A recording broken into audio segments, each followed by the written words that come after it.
Senator Lindsey Graham, 71, passed away on Saturday night, a shock that reverberated through Washington's oldest chamber. Graham, the South Carolina Republican, had been in the Senate for 3 decades and was campaigning for a 6th term, a race in which he was widely expected to win handsomely. His death comes just 2 days after his birthday, and just 2 days after the sudden hospitalization of Senate Majority Leader Mitch McConnell, the Kentucky Republican who has been in the news for a week on a mild pneumonia case that left him briefly unconscious. Together, the news of McConnell's fall and Graham's untimely passing highlight a Senate that is, by all accounts, a geriatric class of lawmakers. According to a New York Times analysis using data from the United States Project, the average age of senators is just under 66, and more than 1/3 are 71 or older, exactly Graham's age. The chamber is sometimes jokingly called the world's most prestigious nursing home, and its members range from the 92-year-old Charles Grassley of Iowa, who leads the Judiciary Committee and proudly posts about farming corn, to Bernie Sanders, the Vermont Independent, who is 84 and a major force in the Democratic Party. Graham had been an energetic presence in the Senate. He was omnipresent, a cheerful war hawk, and a former leader in the chamber.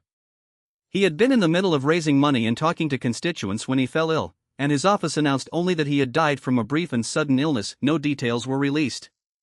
The reaction from colleagues was swift. Senator Richard Blumenthal of Connecticut, 80, said in a statement, "When we last spoke, he was as enthusiastic and exuberant as I've ever seen him." Blumenthal, who began his congressional career when Graham was still in high school, echoed a sentiment that many senators have dismissed because of Graham's age. He simply said it was noticeable in the Senate, not an obstacle to his influence.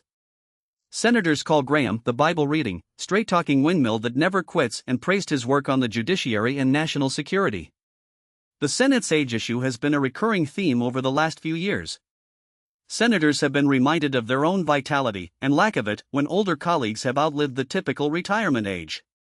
One can no longer ignore that a significant portion of the chamber's power is wielded by lawmakers who are beyond the conventional prime of public office. Graham's final words will be woven into a Senate that will now have to mourn one of its most recognizable figures while contemplating a possible shift as the retired or ailing age cohort starts to stagger onto the horizon. The Senate is now a roll call of veterans, with many who have remained in power far beyond the typical retirement age.